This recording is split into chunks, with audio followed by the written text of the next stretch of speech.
अस्सलाम वालेकुम। मैथ 501 का आज हमारे पास लेक्चर नंबर 28 है eigen values and eigen vectors के ऊपर। उन्होंने कहा है कि in this lecture we will discuss linear equation of the form ax is equal to x। Linear equation के बारे में उन्होंने कहा कि आज हम इस लेक्चर के अंदर पढ़ेंगे। और लीनियर होते क्या, लीनियर बेसिकली कहते हैं उर्दू में इसे कहते हैं यकदर्जी को, यानी जिसकी मैक्सिमम डिग्री 1 हो। यहाँ पे x की भी 1 है और यहाँ पे x की दूसरे x की भी जो वैल्यू है वो हमारे पास यानी पावर है वो 1 नहीं है। More general equation of the form ax is equal to lambda x है where lambda is a scalar. उन्होंने कहा कि इसकी दूसरी फॉर्म जो है वो हमारे पास बनती है ax is equal to lambda x के, और जो लैम्डा है यहाँ पे ये एक स्केलर नंबर है। ठीक है, उन्होंने कहा सच इक्वेशंस, इस तरह की इक्वेशन वाइड वैरायटी के अंदर इस्तेमाल होती हैं और इसे हम बाद में आने वाले कोर्सेज में इस्तेमाल भी करेंगे। उसके बाद है हमारे पास फिक्स्ड पॉइंट। फिक्स्ड पॉइंट क्या होता है? A fixed point of A n cross n matrix A is a vector of x in R की पावर n, यानी R एज पावर n में उन्होंने कहा है चूंकि एक n क्रॉस n मैट्रिक्स है इसलिए यहाँ पे R की पावर n आया। सच दैट उन्होंने कहा है कि अगर इक्वेशन हो ऐसी ax इक्वल टू x के, तो फिर हर स्केयर नंबर मैट्रिक्स जो है वो कम अज कम एक फिक्स पॉइंट जो है उसे हम कह सकते हैं कि वो x इक्वल टू 0 के बराबर है। उन्होंने कहा है कि n क्रॉस n मैट्रिक्स में r की पावर n की फॉर्म में लिख सकते हैं, और यहाँ पे उन्होंने कहा जैसे कि x इक्वल टू x के है तो हर स्केयर मैट्रिक्स में कम अज कम एक फिक्स पॉइंट होगा, और वो क्या है कि x बराबर है 0 के। ठीक है, और इसे हम क्या कह सकते हैं कि ये एक ट्रिवल फिक्स पॉइंट ऑफ ए है, कि ये ए का कोई ना कोई एक फिक्स पॉइंट नंबर है। यानी ट्रिवल बेसिकली कहते हैं कि जो आंसर रुक जाए, जैसे कि 8 डिवाइडेड बाय अगर हम 4 करें 4 2s आर 8, 2 के बाद कुछ नहीं आता यानी आंसर रुक गया। बाज दफा क्या होता है कि 1 डिवाइडेड बाय 3 करते हैं तो 0 पॉइंट समथिंग समथिंग रिपीट होता ही रहता है n टाइम्स तक, तो वो होता है नॉन ट्रिवल सोल्यूशन। ये होता है ट्रिवल सोल्यूशन। उसके बाद स्केयर मैट्रिक्स क्या होता है? यहाँ पे जो लफ्ज स्केयर आया, स्केयर मैट्रिक्स ऐसा मैट्रिक्स होता है जिसका ऑर्डर अपनी रोज यानी उसके कॉलम्स के बराबर हो, जैसे कि 2 क्रॉस 2, 3 क्रॉस 3 यानी 3 रो 3 कितारें और 3 ही कॉलम यानी 3 रोज 3 कॉलम, 4 रोज ही 4 ही कॉलम हो। तो ऐसा मैट्रिक्स जो होगा वो स्केयर मैट्रिक्स कहलाता है। 1 by 1, 2 by 2, 3 by 3, 4 by 4, ये एग्जांपल है इसकी। उसके बाद है the general procedure for finding the fix point of a matrix is rewrite the equation as, कि आप उस इक्वेशन को ax is equal to x की फॉर्म में लिख सकते हैं या फिर ax is equal to I x के। अब यहाँ पे i क्या, i आइडेंटिटी मैट्रिक्स होता है, ये डिपेंड करता है मैट्रिक्स A के ऑर्डर के ऊपर। अगर वो 2 क्रॉस 2 है तो यहाँ पे i जो होगा वो भी 2 क्रॉस 2 होगा। अगर A मैट्रिक्स 3 क्रॉस 3 होगा तो i भी 3 क्रॉस 3 होगा। अल्टरनेटिवली उसे आप इस तरह लिख सकते हैं कि i माइनस a और कॉमन लिया हुआ x इज इक्वल टू 0। किया क्या, सिर्फ और सिर्फ इसको इस तरफ लेके आए और बाद में x कॉमन ले लिया। उन्होंने कहा since this can be viewed as a homogeneous equation. ठीक है, अगर चूंकि ये 0 के बराबर है इसलिए ये होमोजेनियस लीनियर इक्वेशन कहलाएगी। Unknown with coefficient of matrix i minus a, यानी x के साथ जो भी चीज हो वो x का कोफिशिएंट है। ठीक है, तो ये इसका कोफिशिएंट है x का। और उन्होंने कहा we see that the fix point of n cross n matrix is subspace r की पावर n में हो, तो इसे हम सॉल्व करेंगे। ठीक है, तो इसे हम इस तरीके से सॉल्व करेंगे बाय सॉल्विंग इक्वेशन नंबर 1, यानी इक्वेशन नंबर 1 को सॉल्व करके। उसके बाद है उन्होंने कहा है कि following useful for ascertaining the non trivial fix point of a matrix. उन्होंने कहा जी नीचे वाले जो उन्होंने कहा है द फॉलोइंग थ्योरम, इस थ्योरम को हम इस्तेमाल करेंगे। असर्टेनिंग होता है बेसिकली मालूम करना, non trivial fix point number को मालूम करने के लिए हम इन थ्योरम को इस्तेमाल करेंगे। कि एक आपके पास है जो मैट्रिक्स है, ये स्टेटमेंट है, उसने कहा है कि वो इक्विवेलेंट है, तो फिर ए जो है वो कोई ना कोई नॉन ट्रिवल फिक्स पॉइंट, ठीक है, ए जो है वो कोई ना कोई नॉन ट्रिवल फिक्स पॉइंट रखता है। दूसरा क्या है कि i माइनस एक सिंगुलर मैट्रिक्स होगा, यानी डिटर्मिनेंट लेने से वो 0 के बराबर आ जाएगा, और या फिर उसी नंबर को उसके इनवर्स के साथ मल्टीप्लाई करें तो वो आइडेंटिटी बनता है। उसके बाद determinant of i minus A is equal to 0। अब एग्जांपल नंबर 1 है, उन्होंने कहा इन ईच पार्ट डिटरमाइन करें whether the matrix has non trivial fix point and so the graph of the subspace of fix point जो है वो xy coordinate system में बनता है। एक तो इसका ग्राफ बनाना और दूसरा उसने कहा है कि जो इसका यानी ग्राफ बनता है वो xy कोऑर्डिनेट सिस्टम यानी xy प्लेन के ऊपर बनता है, और दूसरा उसने कहा है कि इस मैट्रिक्स में कोई ना कोई उसने कहा कि नॉन ट्रिवल फिक्स पॉइंट होगा। अब ए हमारे पास है, ए का जो ए पार्ट है उसने कहा है कि ए इज इक्वल टू 3612 है। अब उसने कहा है कि this is only for the triple fix point, चूंकि ये सिर्फ और सिर्फ ट्रिपल फिक्स पॉइंट के लिए हम इस्तेमाल कर रहे हैं, तो फिर उसने कहा है कि I minus A is equal to हमारे पास क्या आया कि वो हमारे पास ये आया, ठीक है। आई हमारे पास चूंकि ये है 1001 आइडेंटिटी मैट्रिक्स, ये डिपेंड करता है ए मैट्रिक्स के ऊपर। अब ये 2x2 था, इसलिए हमने ये भी 2x2 ही ले लिया। अब इसमें से जब आप इसे सब्ट्रैक्ट करेंगे 1 -3 -2 आएगा, और इसी तरह 0 -6 आपके पास -6 आएगा। इसी तरह 0 -1 -1 आएगा, और 1 -2 1 -1 बनेगा। इसी तरह फिर इसका जब डिटर्मिनेंट लेंगे और वो 0 के बराबर नहीं आया, ठीक है, तो ये कोई ना कोई नंबर आ गया हमारे पास।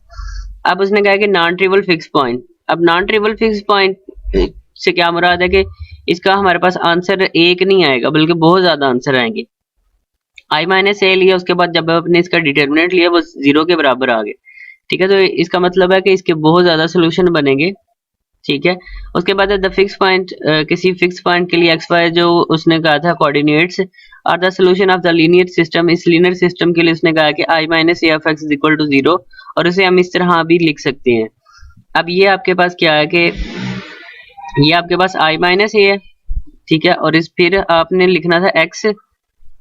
ये आपके पास एक्स है, एक्स जो है उसने कहा था कोऑर्डिनेट यहाँ पे दिए हुए हैं एक्स और वाई, ये एक्स आ गया और ये आपके पास वाई आ गया, और ये इक्वल टू 0 के, जो कि ये लिखा हुआ है, ठीक है। फिर आपने क्या करना है कि इसे आपने मल्टीप्लाई करना है। पहली रो पहले कॉलम से मल्टीप्लाई होती है, वो आपके पास बनेगा एक्स माइनस 2y, और फिर उसे आपने 0 के बराबर रखना है, तो x is equal to 2y, और लेकिन उसने कहा है कि y जो है वो किसी नंबर t के बराबर है। तो फिर यहाँ से आपके पास क्या बनता है कि अगर आपने t की कीमत निकालनी है तो ये इधर मल्टीप्लाई हो रहा है, उधर जाके डिवाइड होगा, तो आपके पास बनेगा y is equal to 1/2 x/2। तो x/2 बनता है, t इज इक्वल टू, लेकिन y t किसके बराबर है, y के, तो यहाँ पे y लिख दिया। अब यहाँ पे आपने दोबारा वैल्यूज जब पुट की, ठीक है, तो आपके पास जब t कॉमन लिया है तो वही आंसर आपको अगर रिटर्न होगा तो ये पॉइंट इसके साथ लाई करता है, यानी इसी पॉइंट में से होगा। तो उसके बाद उसने कहा है कि ax इज इक्वल टू आपके पास x आ गया, ठीक है। तो यहाँ पे क्या हुआ कि ये x की वैल्यू थी, t कॉमन लिया। अब ax आपने मालूम करना था, a की वैल्यू और साथ में x की वैल्यू। x की वैल्यू आपके पास ये थी, जब आपने इसमें से यानी इसे मल्टीप्लाई किया, मल्टीप्लाई करने के बाद यही चीज वापस इसमें ही रिटर्न हुई है, तो इसका मतलब है कि ये जो वेक्टर है वो किसी कोई ना कोई एक नंबर फिक्स पॉइंट रखता है जो कि ए में से हो। अब आपके पास है eigen values and eigen vectors. Eigen values और आइगन वेक्टर्स होता क्या है, डेफिनेशन यहाँ पे दी हुई है।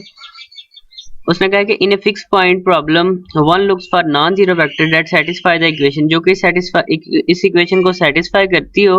वन में also consider whether they are non zero vectors that satisfy such equation as. तो फिर वो इस तरह के उन्होंने कहा है कि नॉन जीरो जो वेक्टर्स होंगे वो इस तरह की इक्वेशन को सेटिस्फाई करेंगे। इसी तरह उन्होंने कहा है कि जनरली हम इसे इस तरह लिख सकते हैं, A x is equal to lambda x के, और जो लैम्डा है वो क्या है कि एक स्केलर नंबर है।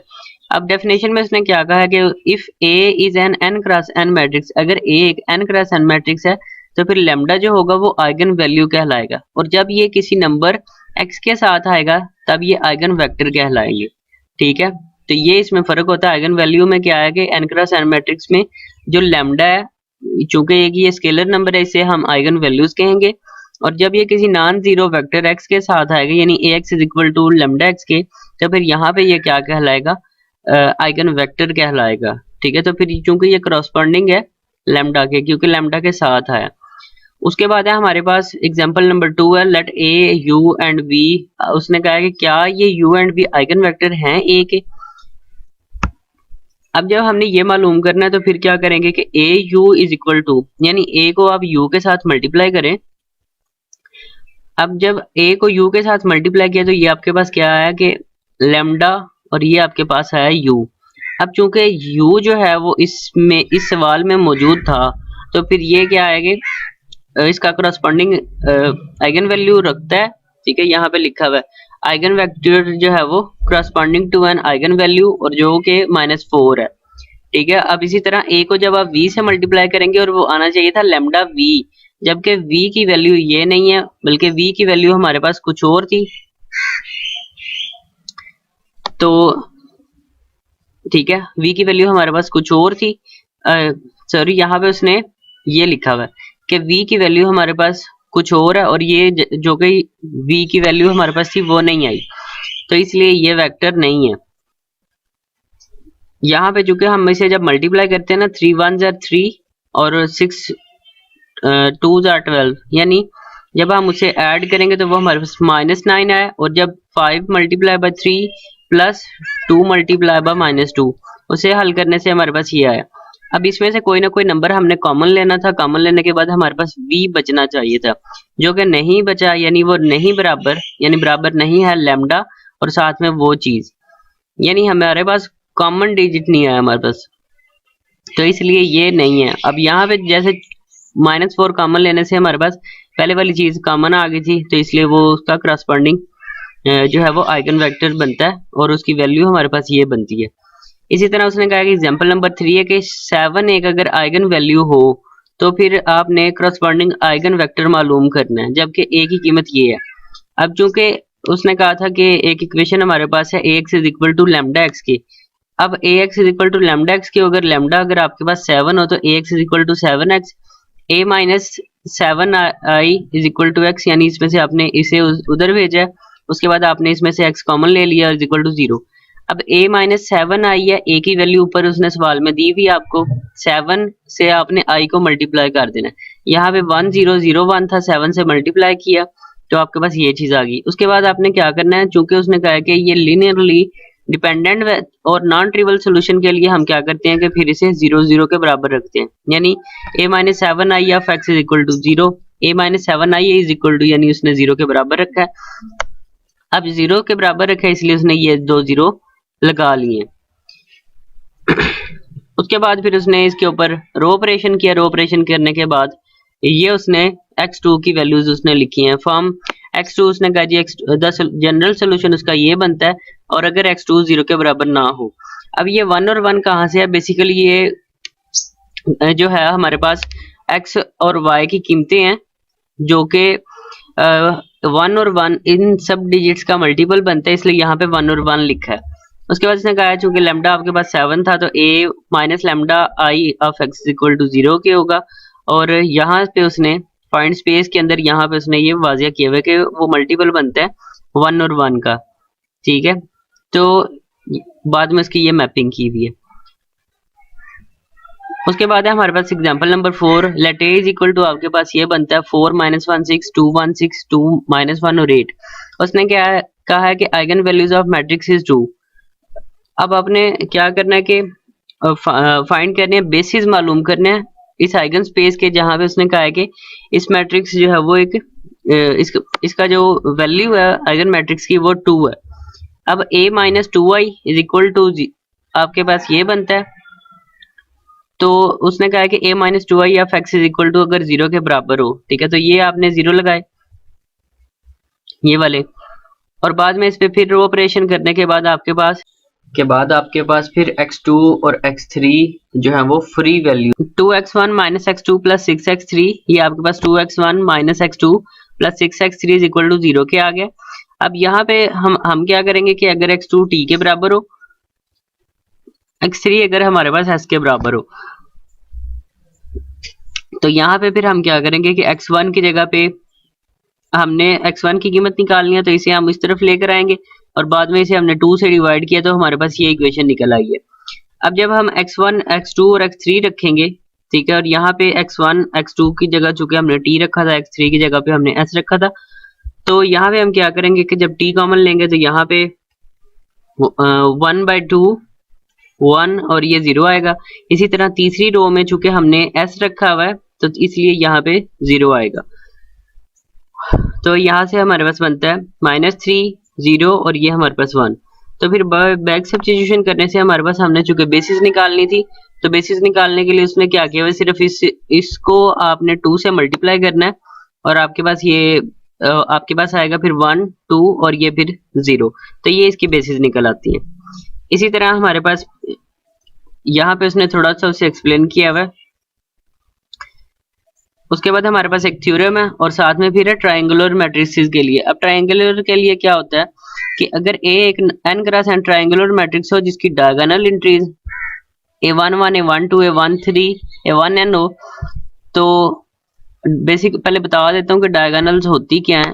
फॉर एग्जांपल आपके पास एक मैट्रिक्स ये है 1 0 0 और ये अगर 1 हो, एक 2 क्रॉस 2 अगर आपके पास मैट्रिक्स हो, तो आपके पास ये जो एंट्रीज बनती है ना, ये वाली सिर्फ ये जो डायगोनल्स होती हैं, ये आपके पास डायगोनल होती हैं, यानी ये वाली एंट्रीज को आप डायगोनल एंट्री कहते हैं जो तिरछी होती हैं।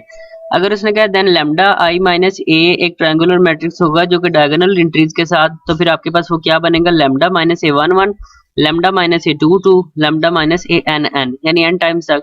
तो फिर उनका जब डिटर्मिनेंट लेंगे वो ये चीज के बराबर होगा, और जब इन चीज को जीरो के बराबर रखेंगे तो lambda is equal to a 1 1 lambda 2 is equal to a 2 2, इसी तरह lambda n is equal to a n n के होगा। उसके बाद यहाँ पे थ्योरम दिया हुआ है, उसके बाद एग्जांपल है।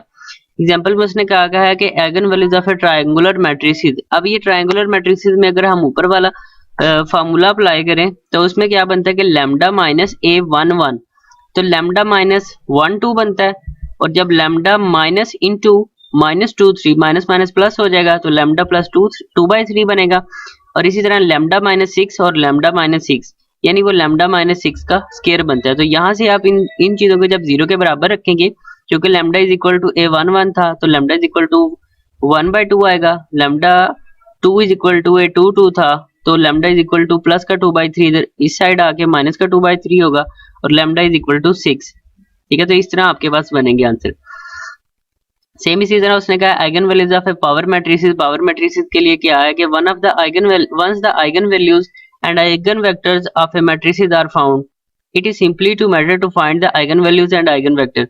अब उसने कहा आइगन वैल्यूज और आइगन वेक्टर जब आप मालूम कर लेते हैं तो फिर इससे आइगन वैल्यूज किसी भी पॉजिटिव नंबर के मालूम करना उसने कहा है कि मालूम कर सकते हैं। फॉर एग्जांपल लैम्डा अगर एक आइगन वैल्यू हो ए का और एक्स एक करस्पॉन्डिंग आइगन वेक्टर हो, तो फिर ए स्केयर ऑफ एक्स यानी ए इंटू ए एक्स आप लिख सकते हैं। ए को जब ए से मल्टीप्लाई करेंगे ए स्केयर होगा। अब ए एक्स इज इक्वल टू होता है लैम्डा एक्स के। अब लैम्डा आप कॉमन ले लें, आपके पास ए एक्स रह गया। अब चूंकि लैम्डा एक्स बराबर होता है ए एक्स के, तो फिर इसकी जगह आप उसे दोबारा रिप्लेस कर सकते हैं। तो फिर ये क्या होगा, ए स्केयर एक्स बराबर होगा लैम्डा स्केयर एक्स के।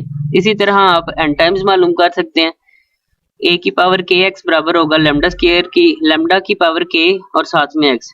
ठीक है, तो ये यहाँ पे उसने दिया हुआ भी एक लैम्डा की के जो है वो ए की के बराबर है। अब ए यूनिफाइंग थ्योरम में इसका ज्यादा एग्जाम है, ये आप एक बार देख लीजिएगा। ठीक है, इसके बाद एग्जांपल नंबर 6 है। उन्होंने कहा कि अगर 5 एक आइगन वैल्यू हो इस मैट्रिक्स की, उसके बाद एक्स एक आइगन वेक्टर है करस्पॉन्डिंग टू ए लैम्डा के, तो फिर ए क्यूब ऑफ एक्स क्या होगा। अब चूंकि लैम्डा बराबर है 5 के, तो फिर a minus 5y of x is equal to 0 उसने यहाँ पे लिखा हुआ है। तो ये a माइनस 5i आया। उसके बाद उसने क्या कहा है कि इसके ऊपर इज इक्वल टू ये 0 के रखा था, तो ये जीरोस लगाए, रो ऑपरेशन किया। अब यहाँ पे उसने कहा क्या है कि यहाँ पे उसे कोई फ्री नंबर नहीं मिला, क्योंकि यहाँ पे x1 x2 और x3 की वैल्यूज आपके पास आ गई हैं। अब उसने कहा है कि चूंकि यहाँ पे कोई फ्री नंबर नहीं है, तो फिर उसने कहा है कि 5 जो है वो एक आइगन वैल्यूज ऑफ ए नहीं है। ठीक है, ठीक है। और यहाँ पे इन्वर्टिबल मैट्रिसेस जो दिया हुआ है ना, इन्वर्टिबल मैट्रिक्स आप पढ़ के आए हैं लेक्चर नंबर 12 में भी और 13 में भी। इन्वर्टिबल बेसिकली इनवर्स ही होता है, लेकिन मैट्रिसेस का इनवर्स का तरीका और होता है। ठीक है, तो आपने ये देख लेना है। उसने कहा कि अगर x एक आइगन वेक्टर हो और उसका करस्पॉन्डिंग उसने कहा ये हो x is equal to lambda x के, तो फिर a स्केयर एक्स बराबर होगा, ऊपर हम ये प्रूव करके हैं कि वो लैम्डा स्केयर एक्स के बराबर होगा। सेम इसी तरह क्यूबिक का भी तरीकाकार यही होता है कि a into A square x है तो वो लैम्डा स्केयर एक्स के बराबर होगा। फिर लैम्डा स्केयर अगर हम कॉमन ले लें A x equal to lambda x होगा, और वो क्या होगा लैम्डा क्यूब एक्स बनेगा। सेम इसी तरह उसने कहा है कि ए की पावर के एक्स इज इक्वल टू होगा लैम्डा की पावर के एक्स के बराबर। उसके बाद है हमारे पास एक्सरसाइज आ गई है, तो एक्सरसाइज क्वेश्चन आप लोगों ने कर लेने हैं। मिलते हैं इंशाल्लाह नेक्स्ट वीडियो में। फिलहाल के लिए इजाजत चाहता हूँ। अल्लाह हाफिज।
हैं।